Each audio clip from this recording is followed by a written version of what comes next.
তার জন্যেও মনের কোণে কোন একটা টান কাজ করে। কি করব আমি ভেবে পাচ্ছি না। চুপচাপ ব্রিজের উপরে বসে আছি, তখনই ফোনটা বেজে উঠল। ফোনটা হাতে নিয়ে দেখি বাবা ফোন দিয়েছে। আকাশ, শুনলাম নাকি নাদিয়ার বাবা মাকে পুলিশে ধরে নিয়ে গেছে। হ্যাঁ বাবা। কিন্তু কারণটা কি? বাবা, তারাই তোমাকে মারার প্ল্যান করেছে। তারা শুরুতে আমার সাথে নাদিয়ার বিয়ে দিয়ে সমস্ত সম্পত্তি নিজের নামে করে নিতে চেয়েছে, কিন্তু আমি তাদের না করি, তাই তারা তোমার উপরে হামলা করে। আর তাদের প্ল্যান সম্পর্কে জানতে পেরে আমি তাদেরকে হাতে নাতে ধরে ফেলি। আমি ভেবেছি তাদের পুরো পরিবারই জড়িত এসবের সাথে, কিন্তু অবশেষে দেখি নাদিয়াই তার বাবা মাকে পুলিশের হাতে তুলে দিয়েছে। সে এসব কিছু সম্পর্কে জানতো না। তার বাবা এবং মায়ের প্ল্যান ছিল এসব কিছু। কি বলিস? নাদিয়ার মা বাবা করছে এমন জঘন্য কাজ? হ্যাঁ বাবা। ওদের তো আমি ছাড়বো না। বাবা, তোমার আগে নাদিয়াই ওদের গলা চিপে ধরেছে, থানায় ধরিয়ে দিয়ে বলেছে এই দুটো মানুষকে সারা জীবন কালকুটুরিতে বন্দি করে রাখতে। যাক, মেয়েটা তাহলে ওদের থেকে আলাদা। হ্যাঁ বাবা। ঠিক আছে, তাহলে থাক তুই এখন। আমার একটু কাজ আছে, আমি তোর সাথে পরে কথা বলবো। আচ্ছা বাবা। আব্বুর সাথে কথা বলে ফোন রেখে দিলাম। রাত বাজে 9টা। তাড়াতাড়ি উঠে বাসায় চলে গেলাম। বাসায় গিয়ে হাত মুখ ধুয়ে বিছানায় শুয়ে আছি। হোটেল থেকে খাবার দিয়ে গেছে, কিন্তু আমার ভিতরে যেন খাবারই নামছে না। তাই না খেয়ে খাবারগুলো ওভাবে রেখে দিলাম। বিছানায় শুয়ে গড়াগড়ি করছি। ঠিক তখনই কলিং বেল বেজে উঠল। বিছানা ছেড়ে উঠে গিয়ে দরজা খুলে দিলাম। দরজা খুলতেই দেখি নাদিয়া কাপড় চোপড় হাতে নিয়ে দাঁড়িয়ে আছে আর ফুপিয়ে ফুপিয়ে কান্না করছে। কিরে, তুই এখানে কেন? তো কই যাব বলো? আমি মা বাবা দুটোই শয়তানি করতে গিয়ে জেলে গিয়েছে, মাঝে একা হয়ে গেলাম আমি। আমার তো আর যাওয়ার জায়গা নেই তোর কাছে আসা ছাড়া। আচ্ছা, আয় ভিতরে, কিন্তু মানুষ দেখলে তো কেলেঙ্কারি হয়ে যাবে। মানুষ বলবে আমি মেয়ে নে রাত বিয়েতে অশ্লীলতা করি। প্লিজ এইভাবে বলিস না। আমি অপারগ হয়ে তোর কাছে এসেছি। আমার তোকে খুব প্রয়োজন, আমার মাথা গোজার মতন কাউকে চাই, কিন্তু আমার তো কেউ নেই তুই ছাড়া। প্লিজ আমায় নিজের করে নে। মানে বুঝলাম না। তুই আমায় বিয়ে করে নিজের বউ বানিয়ে নে প্লিজ। আমি সারা জীবন তোর কাছে থাকতে চাই, আমি সারা জীবন তোর বুকে মাথা রেখে কাটাতে চাই। নাদিয়া, সেসব কিছুর জন্য তো বাসায় জানাতে হবে, কিন্তু মানুষ তো কাল সকালেই ঢোল পেটাতে শুরু করবে তোকে আর আমাকে নিয়ে। আচ্ছা চল, আমরা একটা কাজ করি, কাল সকালে আমরা বিয়ে করে ফেলি কোর্টে গিয়ে, পরে না হয় বাসায় জানিয়ে দিস, আর তখন বড় করে অনুষ্ঠান করিস। নাদিয়া, বিয়ে কোনো ছেলে খেলা নয়, কিন্তু তোকে যেহেতু সেদিনই বলেছি যে তোকে আমি তোর প্রতি ফোকাস করব, সো তোর উপরেই ফোকাস করব, কিন্তু তার জন্য একটু সময় চাই। তুই কয়েকটা দিন এখানে গা ঢাকা দিয়ে থাক, পরে আমরা বিয়ে করে নিব। আর ততদিন না হয় মানুষের কথা আমরা কানে না নিলাম। আচ্ছা ঠিক আছে। নাদিয়ার কাপড় চোপড় সবকিছু বাসায় ঢুকিয়ে দিয়ে মাটিতে বিছানায় করলাম। তাকে বললাম খাটে থাকতে, আর আমি ফোনিং করে থাকবো। তারপর সেভাবে থাকতে শুরু করলাম। পরের দিন সকালবেলায় কলেজে চলে গেলাম নাদিয়াকে নিয়ে। আমার আর নাদিয়ার চলাফেরা দেখে সবাই বুঝে গেল যে আমাদের মাঝে কিছু একটা চলছে। আর আর আমি ইচ্ছে করে মানুষের ফোকাসে আসছি, যাতে করে মানুষ আমাদের সম্পর্কটাকে সম্মান করে, আর আমি নাদিয়ার উপরে ভালো করে ফোকাস করতে পারি। তবে এমনটা করার আরেকটা কারণ আছে। মানুষ হুটহাট করে মায়ার প্রসঙ্গ নিয়ে আমাকে জড়িয়ে ফেলে, তাই সেটা যেন না হয় তার কারণেই এমন করেছি। দেখতে দেখতে পুরো কলেজে একটা রোল পড়ে গেল যে নাদিয়া আর আমি বিয়ে করতে চলেছি, আর আমিও নাদিয়াকে পেয়ে আলহামদুলিল্লাহ। অন্যদিকে মায়া দিন দিন আরো ভেঙে পড়ছে। তার কানে নাদিয়া আর আকাশের বিয়ের খবর পৌঁছাতেই সে পাগল পাগল হয়ে যায়।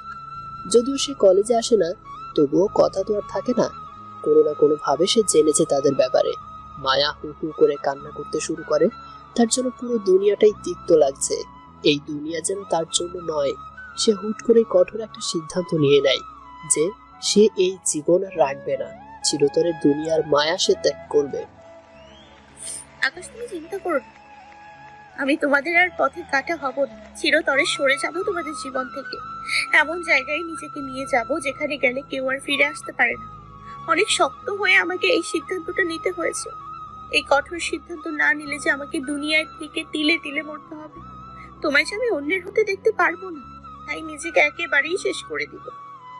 মায়া এসব বলছে আর পাগলের মতো কান্না করছে। এদিকে আকাশ ক্লাস শেষ করে নাদিয়াকে নিয়ে বাসার উদ্দেশ্যে রওনা হয়। নাদিয়া শোন, চাবি দিয়ে দরজা খুলে ভিতর থেকে দরজা লক করে রাখবি, কারণ আমি একটু কাজে বাহিরে যাব, আর খাবারগুলো খেয়ে নিবি। আচ্ছা। এদিকে আমি নাদিয়াকে বাসায় নামিয়ে দিয়ে একজন কাজীর সাথে কথা বললাম নাদিয়া আর আমার বিয়ের ব্যাপারে।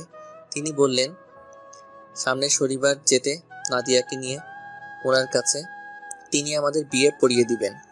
শনিবার আসতে আরো 2-3 দিন বাকি আছে। যাক, এই কয়দিনে নিজেকে আর একটু গুছিয়ে নিব।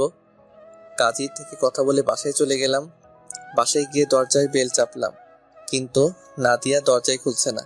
আমি ঘরে দ্বিতীয় চাবি দিয়ে দরজা খুলে ভিতরে প্রবেশ করলাম। ভিতরে প্রবেশ করতে দেখি আমাদের রুমটা ভিতর থেকে বন্ধ। কিরে নাদিয়া, দরজা বন্ধ করে রেখেছে কেন, কি ব্যাপার? দেখি তো কি হয়েছে বলে দরজার সামনে যেতেই নাদিয়ার কথার আওয়াজ কানে ভেসে আসলো। সে ফোনে কার সাথে যেন কথা বলছে। আমি চুপচাপ দরজায় কান লাগিয়ে দিয়ে নাদিয়ার কথা শুনতে লাগলাম। সে ফোনে কাকে যেন বলছে। বাবা তোমরা নিশ্চিন্তে থাকো। নাদিয়ার মুখে এই কথা শুনে পায়ের নিচ থেকে যেন মাটি সরে গেল আমার।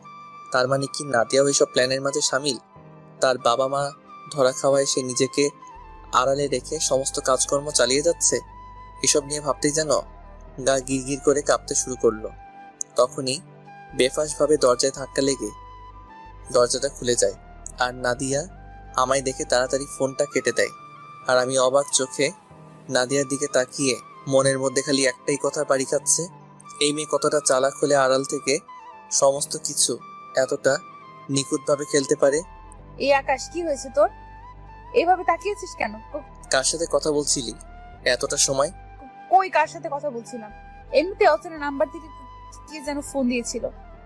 নাদিয়া থরথর করে কাঁপছে কথা বলার সময়। সে মনে মনে দোয়া দরুদ পড়তে শুরু করে। আমি তো স্পষ্ট শুনতে পেয়েছি তুই কথা বলছিলি কারোর সাথে। দেখি তোর ফোনটা দে। আমি কারোর সাথে কথা বলছিলাম না তো। আর তুই ফোন দিয়ে কি করবি? তোকে ফোন দিতে বলেছি, ব্যাস ফোন দিবি। মুখের উপরে এত কথা বলছিস কেন তুই? নাদিয়া তাড়াতাড়ি ভয়ে আকাশকে ফোন দিয়ে দেয়। আকাশ ফোনটা হাতে নিয়ে ডায়াল কল থেকে নাম্বার বের করে সবার উপরের নাম্বারটাতে ফোন দেয়। তবে সেটা মায়ার ফোন থেকে নয়, ফোনটা দেয় তার নিজের ফোন থেকে। নাম্বারে রিং করেছে, কিন্তু ফোন রিসিভ হচ্ছে না। আকাশ, আমি বললাম তো আমি কারোর সাথে কথা বলিনি, অচেনা নাম্বার থেকে ফোন এসেছিল। নাদিয়ার কথা শুনে মেজাজ খারাপ হয়ে যাচ্ছে। মেয়েটা একটার পর একটা মিথ্যা কথা বলেই যাচ্ছে। ঠাস করে একটা থাপ্পড় বসিয়ে দিলাম নাদিয়ার গালে। এই মেয়ে, তুই কাকে রামায়ণ পড়াচ্ছিস? তুই কি ভেবেছিস আমি কিছু শুনতে পাইনি? তুই এতটা সময় কার সাথে কথা বলছিলি তা আমি নিজের কানেই শুনেছি। নাদিয়া থতমত খেয়ে যায় আকাশের কথা শুনে। সে গালে হাত দিয়ে আকাশকে বলে, মানে হলো তুই এতটা সময় তোর বাবার সাথে কথা বলছিলি, আর তুইও তোর বাবা মায়ের সাথে সামিল আছিস সবকিছুতে। আকাশের কথা শুনে নাদিয়ার চোখ বড় বড় হয়ে যায়। আকাশ, কি বলছিস এসব? আমি যাই বলেছি ঠিকই বলেছি। আমার সাথে গুটিবাজি করিস? হ্যাঁ, আজ তোকে তো আমি উপরে পাঠিয়ে দিব। আকাশ কোমর থেকে মেশিনটা বের করে নাদিয়ার কপালে ঠেকে ধরে। আজকে নাদিয়ার খেলা শেষ। কিন্তু তখনই নাদিয়া আকাশের মুখের মধ্যে স্প্রে মেরে দেয়, আর সাথে সাথে আকাশ অন্ধ হয়ে যায়। সে যেন চোখ দিয়ে আর কিছুই দেখতে পারছে না। তার চোখ জোড়া খোলার এই শক্তিই পাচ্ছে না সে। তখনই নাদিয়া বলে ওঠে, আমি মাফ করে দিস আকাশ, চললাম আমি। আমি চোখে হাত দিয়ে ডলাডলি করছি। বেশ অনেকক্ষণ পর আমার চোখ আবার আগের ন্যায় হয়ে গেল, কিন্তু নাদিয়া পালিয়ে গেছে। মেজাজটা যেন এবার ডাঙায় উঠে গেছে। সাথে সাথে খোঁজ নিয়ে থানায় চলে গেলাম। সেখানে নাদিয়ার বাবা মাকে ধরে আনা হয়েছিল। স্যার, ওই দুইজন মানুষ কোথায়? তাদের তো ছেড়ে দিয়েছি আমি। কিন্তু কেন? কারণ তার মেয়ে তার বাবা মায়ের নামে কেস ফাইল করেছিল, কিন্তু পরবর্তীতে সে উঠিয়ে নেয়। কিন্তু তারা তো দোষী। সে তো আমরা জানি না, কিন্তু তার মেয়ে কেস উঠিয়ে নেওয়া তাকে ছাড়তে বাধ্য হয়েছি আমি। অফিসারের কথা শুনে ইচ্ছে করছে কানের নিচে ঠাটিয়ে লাগিয়ে দিতে। স্যার, আপনারা আসলেই বেকার। আইনের পোশাকগুলো নামের জন্য পরে রেখেছেন। এই পোশাকের কোনো ভূমিকা আপনাদের মাঝে নেই। প্লিজ আপনি শান্ত হন, আমরা তাদেরকে ধরে নিয়ে আনবো। তা আর দরকার নেই। আর তাদেরকে ছেড়ে একদিক দিয়ে ভালোই হয়েছে আমার। আমি নিজ হাতে তাদেরকে মারতে পারবো। চলি স্যার। থানা থেকে বের হয়ে আসলাম, কিন্তু কি করব এখনো ভাবিনি। না, আগে নাদিয়াকে ধরবো। পকেট থেকে ফোন বের করে পরিচিত সমস্ত ছেলেপেলের কাছে নাদিয়ার ছবি পাঠিয়ে দিলাম। আর সবাইকে বললাম যাতে 24 ঘন্টার মাঝে এই মেয়েকে আমার চোখের সামনে এনে হাজির করে। তারপর বাসায় চলে আসলাম। বাসায় এসে চুপচাপ চেয়ারের উপরে বসে আছি। মাথায় যেন কিছুই কাজ করছে না। একের পর এক প্রতারক আমার লাইফে এন্ট্রি নিচ্ছে। না, আর পারছি না আমি। ভালো মতন সিদ্ধান্তে আসা দরকার। আর সিদ্ধান্ত কিসের? ওদের সব কয়টার খেল খতম করে দিব সোজা। এইভাবেই বিকাল হয়ে গেল। বিকাল হয়ে গিয়েছে, অথচ কোনো খবরই পেলাম না নাদিয়া এবং তার পরিবারের। না, একটু গিয়ে ওর বাসা থেকে ঘুরে আসি। যেমন ভাবা তেমন কাজ, সোজা ওর বাসায় চলে গেলাম। বাসায় গিয়ে দেখি দরজায় ভাই, ওই মেয়ে পুরো দুনিয়া থেকে উধাও হয়ে গেছে। কারণ আমরা ছেলে পেলে মিলে সে মেয়েকে তন্ন তন্ন করে খুঁজেছি, বাট তাকে পাইনি। আমার মনে হয় কি ভাই, সে মেয়েকে অন্য কেউ উঠিয়ে নিয়েছে। এই কি বলছিস এসব? তোরা হয়তো ভালো করে খোঁজ লাগাসনি। ভালো করে খোঁজ কর, পেয়ে যাবি। আচ্ছা ভাই, আমরা তালাশ করছি। ছোট ভাইটার সাথে কথা বলে ফোন রেখে দিলাম। তারপর আবারও বাসায় চলে আসলাম। রুমের মধ্যে পায়চারি করছি। কখন কে নিউজ দেয় যে তাদের সন্ধান মিলেছে, সেই আশা নিয়ে। রাত 9টা বাজে, কিন্তু কেউ কোনো নিউজ দিল না। ঠিক তখনই আব্বু ফোন দিল। হ্যাঁ বাবা, বলো। তুই কাল সকালে বাড়ি চলে আয়। বাবা হঠাৎ বাড়ি যেতে বলছে? আমার তো ক্লাস চলছে, আর তাছাড়া এদিকে একটা ঝামেলা হয়ে গিয়েছে। আমি ভেবেছিলাম নাদিয়া তার বাবা মাকে পুলিশের হাতে তুলে দিয়েছে, আর সে হয়তো এসবের মাঝে নেই। কিন্তু এখন জানতে পারলাম আসল গুটিবাজটা নাদিয়াই। সে তার বাবা মাকে বাঁচানোর জন্য আমার সাথে জঘন্য চাল চেলেছে। তোর কলেজ নিয়ে কোনো চিন্তা করতে হবে না। আর তাছাড়া আমি নাদিয়ার পুরো ফ্যামিলিকে তুলে নিয়েছি। কাল সকালে বাড়ি চলে আয়। তোর মা তোর জন্য মেয়ে ঠিক করেছে। আগামী শুক্রবার তোদের বিয়ে। বাবার কথা শুনে থ হয়ে গেলাম। কি বলছে বাবা এসব? বাবা, হঠাৎ আমার বিয়ে নিয়ে তোমরা উঠে পড়ে লেগেছো কেন?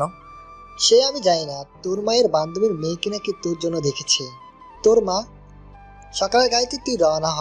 এখন ফোন রাখলাম আমি। বাবা ফোন রেখে দিল। আমার তো মাথায় কিছুই কাজ করছে না।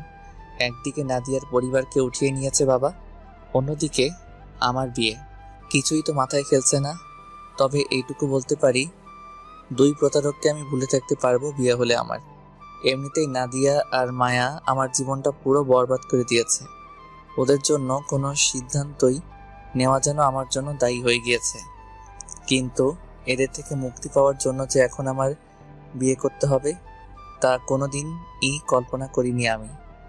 তবে যাই হোক, ভালোই হয়েছে। একদিকে আমি 2 বার ভুল ডিসিশন নিয়েছি, কিন্তু বাবা মা হয়তো এবার রাইট ডিসিশন নিবে আমার জন্য। বুকে পাথর চাপা দিয়ে বাবা মায়ের দেখানো মেয়েকেই বিয়ে করে ফেলবো আমি। তারপর যা হবে দেখা যাবে। পরের দিন সকালবেলায় উঠেই বাড়ির উদ্দেশ্যে রওনা হয়ে গেলাম। বাড়ি পৌঁছে সর্বপ্রথম বাবার কাছে গিয়েছি। বাবা, ওই ক্রিমিনালগুলো কোথায়? কাদের কথা বলছিস তুই? বাবা নাদিয়া এবং তার পরিবারের কথা বলছে। ওদের সাথে আমার কিছু হিসাব নিকাশ বাকি আছে। তুই ওদেরকে নিয়ে কোনো হিসাব নিকাশ করতে হবে না। ওদেরকে আমি জায়গা মতন আটকে রেখেছি। আর তাছাড়া আমি নাদিয়ার বাবাকে জনসংকটে খড় দিয়েছি। ওদের সাজা ওরা পেয়ে গেছে। বাবা, নাদিয়ার বাবাকে না হয় তুমি শাস্তি দিয়েছ, কিন্তু নাদিয়াকে তো দাওনি। তাই ওকে শাস্তিটা আমি দিব। ও অনেক বড় হারামিগিরি করেছে আমার সাথে। আকাশ, সেও কানো ধরে মাপ চেয়েছে। আর তাছাড়া তার প্রতি তোর এতই ক্ষোভ, তাহলে সেটা কিছুদিন পরেই মিটাস। এখন বিয়েটা ভালোই ভালো হতে দে। আচ্ছা বাবা। আর শোন, এই যে দেখ মেয়ের ছবি। বাবা, তোমরা দেখেছো তাতেই আমার চলবে। আমার মেয়ের ছবি দিয়ে কোনো কাজ নেই। আমি জানি তোমরা কোনোদিন আমার জন্য খারাপ জিনিস পছন্দ করবে না। সো তোমাদের দেখাতেই আমার দেখা হয়ে গিয়েছে। তুই সত্যি আমার ঘরের আলোর বসছি। তোকে নিয়ে গর্ব করা উচিত। বাবা, কি যে বলো না তুমি। সত্যিই বলেছি। আচ্ছা যা, এখন সবার সাথে দেখা কর। আমি জানি তুই এসে আমার রুমে এসেছিস, তো যা তোর মায়ের সাথে দেখা কর। আচ্ছা বাবা। তারপর নিচে এসে সবার সাথে দেখা করলাম। পুরো বাড়িতে আমার বিয়ের হই হুল্লোড় লেগেছে, কিন্তু আমার মনে কোনো ধরনের আমেজই নেই। কারণ নাদিয়ার গালের চামড়া যতটা সময় আমি উঠিয়ে না ফেলবো, ততটা সময় আমার শান্তি লাগবে না। আর তাছাড়া মায়ার সেদিনের কথাগুলো আমার ঘুমকে কেড়ে নিয়েছে। সেদিনের পর মায়াকে আর আমার চোখের সামনে দেখিনি।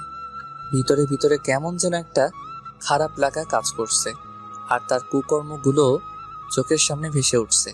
সে আমায় কিভাবে যে প্রহার করেছিল সেদিন, আর একটু হলেই মরে যেতাম। এইভাবেই দেখতে দেখতে বিয়ের সময় চলে আসলো। আগামীকাল হলেই আমার বিয়ে। সারা বাড়ি একদম মানুষজন দিয়ে গম গম করছে। এক কথায় বিয়ের আমেজ বলতে যেটাকে বোঝায়, কিন্তু আমার মনে তেমন কোনো আমেজ নেই। এখানে এসেছি পর্যন্ত মায়ার কথাই বারবার মনে পড়ছিল, তবে কিছুই করার নেই। আর তার কারণ বাবা মা মেয়ে ঠিক করে ফেলেছে আমার জন্য। যত যাই হোক, বাবা মায়ের ঠিক করা মেয়েকেই বিয়ে করে নিব আমি। পরে সেদিনের মতন ঘুমিয়ে পড়লাম আমি। পরের দিন সকালবেলা ঘুম থেকে উঠতেই দেখি সারা বাড়ি সাজানো গোছানো। ডেকোরেশনের লোক এসে সারা বাড়ি বিয়ের জন্য সাজিয়েছে। আর কিছু সময় গেলেই আমার বিয়ের কার্যক্রম শুরু হয়ে যাবে বাড়িতে। ঠিক সেই সময় রাফির নাম্বার থেকে ফোন এলো। মনে মনে ভাবলাম সে তো আসার কথা আজ সকালে, হয়তো বাড়ির পথ চিনতে পারছে না, তাই ফোন দিয়েছে। ছেলেটার সাথে আমার রক্তের মতন সম্পর্ক হয়ে গিয়েছে। তাকে ছাড়া কলেজের আর কাউকে ইনভাইট করিনি। এক কথায় কলেজের বন্ধু বলতে যাকে বলে। হ্যাঁ রাফি বল। আকাশ, তুই যেখানেই আছিস না কেন তাড়াতাড়ি মেট্রোপলিটন হসপিটালে চলে আয়, কারণ মায়া আর দুনিয়াতে নেই। সে সুইসাইড করেছে। রাফির মুখে এমন কথা শুনে আমার পায়ের নিচ থেকে যেন মাটি সরে গিয়েছে মতন অবস্থা। হাত থেকে ফোনটা ফ্লোরের উপরে ছিটকে পড়ল, আর আমি ঠাস করে ফ্লোরের উপরে বসে পড়লাম। এদিকে রাফি হ্যালো হ্যালো করেই চলেছে ফোনে। ফোনটা ফ্লোর থেকে উঠিয়ে কানে ধরলাম আবার। রাফি, কি শোনাইলি এটা তুই আমায়? আমার তো দুনিয়াদারি পুরো আধার হয়ে গিয়েছে। আকাশ, সত্যি বলছি, মায়ার যে অবস্থা তাদের থেকে মৃত বলেই মনে হচ্ছে। গতকাল সারাদিন নাকি সে সবার সাথে অনেক মিলেমিশে চলেছে, পরে রাতে গিয়ে সুইসাইড করার চেষ্টা করে। সে একসাথে অনেকগুলো ওষুধ খেয়ে ফেলছে, যার ফলে তার অবস্থা এখন অনেক ভয়াবহ। তুমি প্লিজ তাড়াতাড়ি হসপিটালে চলে আসো। কি, তার মানে এখনো মায়া জীবিত? হ্যাঁ, তবে ডক্টররা ভয়ানক কিছু আশঙ্কা করছে তাকে নিয়ে। রাফি, তুই হসপিটালেই থাক আর মায়ার দেখাশোনা কর। আমি এক্ষুনি রওনা হচ্ছি। তারপর ফোন রেখে দিয়ে উঠে ফ্রেশ হয়ে নিলাম। তারপর শার্ট গায়ে দিয়ে রওনা হওয়ার জন্য রুম ছেড়ে নিচে নেমেছি। তখনই আম্মু সামনে চলে আসে। কি রে আকাশ, কোথায় যাচ্ছিস তুই? আজ না তোর বিয়ে? মা, রাখো তোমার বিয়ে। এদিকে আমার জীবন নিয়ে টানাটানি শুরু হয়ে গিয়েছে। আমি চললাম শহরে। আরে কি হয়েছে বলবি তো নাকি? এমন পাগলের মতন কেন করছিস? মা, তোমার ছেলেকে কেউ নিজের জীবনের চাইতেও বেশি ভালোবাসে। সে আমাকে না পেয়ে নিজের জীবন মৃত্যুর মুখে ঠেলে দিয়েছে। সো আমি চললাম। তুমি কষ্ট করে বিয়েটা আটকাও। তারপর বাসা থেকেও বের হয়ে গেলাম। আম্মু অনেক কয়বার ডেকেছে পিছন থেকে, কিন্তু আমি না শুনে হসপিটালের উদ্দেশ্যে রওনা হয়ে পড়েছি। কারণ এখন সময় নষ্ট করা যাবে না, আমার তাড়াতাড়ি হসপিটালে পৌঁছাতে হবে। নিজেদের গাড়ি নিয়ে রওনা হয়েছি, তাই বেশি একটা সময় লাগেনি হসপিটালে পৌঁছাতে। হসপিটালে পৌঁছাতেই দেখি মায়ার বাবা দেয়ালের সাথে হেলান দিয়ে মুখ চেপে কান্না করছে। তিনি আমাকে দেখতে পেয়ে আমার পায়ে হুমড়ি খেয়ে পড়ে। আকাশ ভাই, আপনি প্লিজ আমার মেয়েকে বাঁচান। ওসি সাহেব, প্লিজ আমার পা ছাড়ুন। আপনার মেয়ের কিছুই হবে না, কারণ ওর কিছু হলে যে আমিও মরে যাব। সো প্লিজ পা ছাড়ুন, আমি মায়ার কাছে যাব। মায়ার বাবা আকাশের পা ছেড়ে দিল। আকাশ আর দেরি না করে মায়ার ক্যাবিনে চলে গেল। গিয়ে দেখে ডক্টরটা মায়ার চেক আপ করছে, আর অন্যদিকে মায়া মৃত মানুষের মতন বেডের উপর শুয়ে আছে। ডক্টর, আমার মায়ার কি হয়েছে? দেখুন, উনি অনেকগুলো পাওয়ারের ওষুধ একসাথে খেয়ে ফেলেছে, যার ফলে ওনার দুটো কিডনি ড্যামেজ হয়ে গিয়েছে। আর তাছাড়া অনেক ব্লিডিং হয়েছে তার নাক মুখ দিয়ে। ওনাকে জলদি কয়েক ব্যাগ রক্ত প্লাস একটা কিডনি ডোনেট করতে হবে, না হয় তিনি চিঠিতরে পৃথিবী ছেড়ে চলে যাবেন। কারণ তেনার হাতে সময় অনেক কম, 48 ঘন্টার মধ্যে ওনার অপারেশন করা অনেক প্রয়োজন। ডক্টরের কথা শুনে থতমত খেয়ে গেলাম। কি করে এমনটা করলো মায়া? যে মেয়ে কিনা আমাকে দুই চোখে দেখতে পারতো না, সেই মেয়ে আজ আমার জন্য নিজেকে বলি দিচ্ছে। না, যে করেই হোক মায়াকে আমার বাঁচাতে হবে। ডক্টর, 48 ঘন্টার আগেই মায়ের অপারেশন হবে, সেটা যে কোনো মূল্যেই হোক। আচ্ছা, তাহলে আমরা অপারেশনের প্রিপারেশন দিচ্ছি, আর আপনি সমস্ত কিছু ইন্তজাম করুন। তবে হ্যাঁ, আরেকটা কথা, ক্যাবিনে কিন্তু কেউ প্রবেশ করা নিষেধ, কারণ ওনার এমন কন্ডিশন দেখলে যে কেউই ঘাবড়ে যাবে। না ডক্টর, কেউ কেবিনে আসবে না, আর আমিও একটু পর কেবিন থেকে বের হয়ে যাব। ঠিক আছে তাহলে। ডক্টররা চলে গেল আর আমি ধীরে ধীরে মায়ার সামনে গেলাম। মায়া চুপচাপ বেডের মধ্যে শুয়ে আছে। মায়ার চেহারা কেমন যেন ফ্যাকাশে হয়ে আছে। ওর শরীরের এমন কন্ডিশন দেখে নিজেকে আর সামলে রাখতে পারলাম না। ফুপিয়ে কান্না করে দিয়েছি মায়াকে জড়িয়ে ধরে। এই পাগলি মেয়ে, ভালোবাসা না পাওয়ায় কেউ নিজের এমন ক্ষতি করে? হ্যাঁ, তুমি কেন এমনটা করলে মায়া? আমি না হয় কষ্ট পেয়ে তোমার থেকে দূরে সরেছি,